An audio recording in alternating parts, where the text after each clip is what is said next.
জোর করে কোনো কিছুই পাওয়া যায় না, ভাগ্যে থাকলে কেউ কেড়ে নিতে পারে না। দেখতে সুন্দর অনেক পাওয়া যায়, কিন্তু যাদের মনটা সুন্দর তাদেরকে কেবল ভাগ্য করে পাওয়া যায়। যে তোমাকে অবহেলা করবে তাকে ধন্যবাদ দিয়ে দূরে সরে যাও, কারণ তার অবহেলার কারণেই হয়তো তোমার জীবনে এত উন্নতি। অবহেলা থেকে মানুষ অনেক কিছুই শিখতে পারে। অবহেলায় মানুষের জ্ঞান শক্তি বৃদ্ধি পায়। অবহেলা মানুষের ঘুমন্ত মস্তিষ্ককে জাগ্রত করে দেয়। কাউকে যতই কাছ থেকে চেনো না কেন, মন খুলে সব কথা কখনোই বলো না।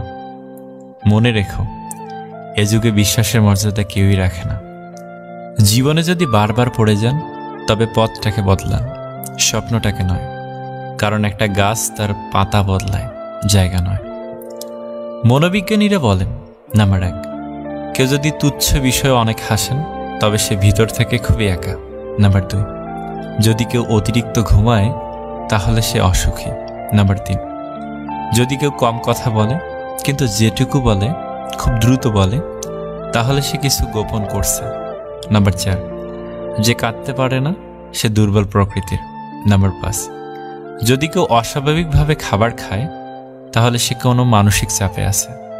নাম্বার 6, যদি কেউ একটুতেই কেঁদে ফেলে তার মানে সে নিরীহ এবং কোমল হৃদয়।